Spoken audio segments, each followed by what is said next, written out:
What's going on, everyone? I'm Encore. This is Tomorrow Never Comes, and today's video is all about Bitcoin's global adoption rate. Where do we predict it's going to be by 2030 versus where it is now?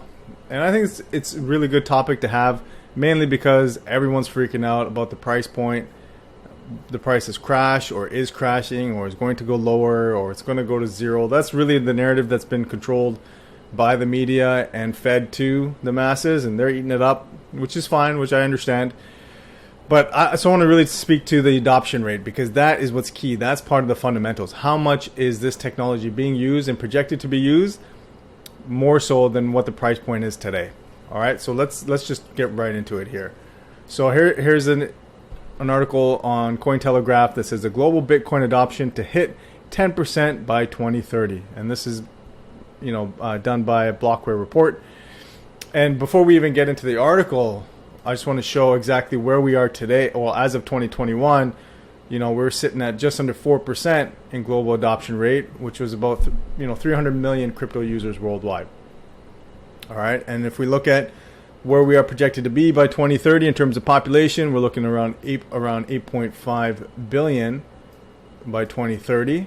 So if we take this into account, we're looking at about 850 million users by 2030. I have seen reports that say that, the expected is 1 billion users by 2030. So in and around that area. And again, these are models, these are, projections. It's obviously not written in stone. I actually wouldn't be surprised if this was more than 10% by 2030. So if it was 15% or so, that's probably more in line with what I think. But we'll have to see what plays out in 8 years or so. Okay, but let's get into this article. And I think the tone that I want to set here is that, so when it's talking about adoption rate, this is a technology play. Okay, and then it's going to go more into it. And so Bitcoin, like the internet and social media, benefits from network effects. So they're talking about, the stronger the network gets, the stronger the adoption is for that particular technology or application, however you want to, whatever you want to look at. The more network is involved, the bigger the network gets, the stronger the network is, the more powerful that particular technology or application is. All right. So as this continues to grow and get more and more entities and individuals part of the network, it's going to support the network and make it proliferate even more. So here it goes on to say that the adoption of Bitcoin could occur more rapidly than the adoption of past disruptive technologies. So again, remember, this is a technology play. This isn't a currency play. This is a technology play. All right. So when you're going to compare it on to things like automobile, electric power, that's a heavy comparison to make, and as well as the internet. There's also the comparison there of the internet adoption. That's something to keep in mind every time you're looking at price point. Is this a price? Is this a currency thing? Or is this a technology play? And I think it's very valuable to understand that. All right. So it goes on to say that all disruptive technologies follow a similar exponential S-curve, but newer network-based technologies continue to be adopted much faster than the market expects. So right now, in our lifetime, the internet was the fastest adopted technology. And Bitcoin is well double of where that's of how the internet was playing out in terms of adoption. Okay, so here's a little chart here. This is showing, here's the number of the percentage of the global population using Bitcoin as it's trending upwards here. And here, which is always fascinating to me, is the actual supply. So you can see this yellow line here. This supply is just plummeted because there's only 21 million, and it'll always, I believe we have 90% of the Bitcoin supply has already been mined. So we're looking at 1.8 million Bitcoin for the next 113 years or so. All right. So when you see this line here that comes down, this is the supply, and look, it just flatlines. But the global adoption rate continues to go up. So very key thing to note there. And then it goes from a consumer perspective, past technologies had convenience/efficiency related incentives to adopt them. So for example, adopting the automobile makes you go faster than the horse and buggy. Adopting the cell phone allows you to make calls without being tied to a landline. And anyone watching this who are in their 20s, you don't even know what a landline is. Probably even in your 30s, right? So it's amazing how quickly technology can be adopted and go from a point where you never think it's going to be used or has no use cases to where where the previous technology becomes obsolete and the new one takes over. It's such a fast-paced progression that you don't really look at it until it's in hindsight. All right.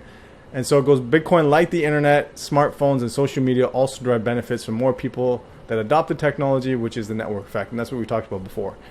So look, the reason why network effects is so important is if we had a platform like Twitter, but you were the only one on it, how valuable is that application, is that platform? Nothing. There's no value to it if you're the only one. The more people that adopt it, the more people that are on it, the more valuable the network gets, the more valuable the platform gets.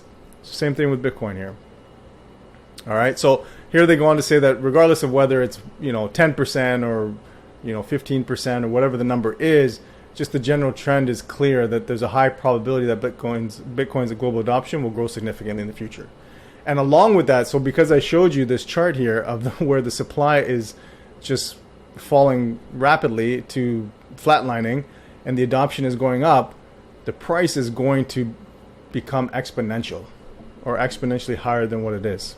Okay, so by 2030, by 2025, actually, there have been predictions of 500,000 Bitcoin. 2030 is 1 million Bitcoin, which seem outlandish, but at one point, so did 20,000 Bitcoin when it was sitting less than $100 or $100 or less than 1,000. But we're here. So as the adoption goes up, the supply stays low or next to none, the value of this is only going to go up.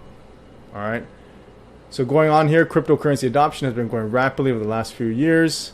Yeah, here we go again with just less than 4% over 300 million, with over 300 million users.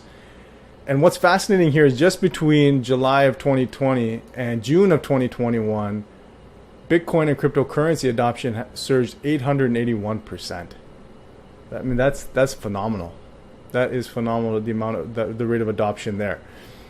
And look, at the end of the day, anything, how do I say this? At the end of the day, the value that we put on something is derived by the network.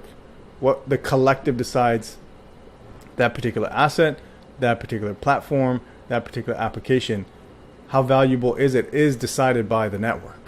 And so as Bitcoin's network continues to grow, as the adoption continues to grow, and the supply remains next to nothing over the next 113 years, you're only going to see the price increase and probably exponentially increase. Okay, so look, I think by 2030 there will be a 15% global adoption rate, only because once this hits a certain mass, it's going to accelerate faster than we've ever thought of. And that's the thing, is that we as human beings have a difficult time, almost impossible really, to think exponentially, right? We're linear thinkers. What we see before, we can see minor improvements, moderate improvements, but we can't see massive leaps, or very few can. So I wanted to highlight this in terms of the market and all the fear, uncertainty, and doubt that's going on. This adoption is only increasing. Whether it's companies, whether it's large net worth individuals, or just the masses, the adoption is only increasing, and at some point the price will follow through with it. Get in while you can. This is my opinion. It's not financial advice.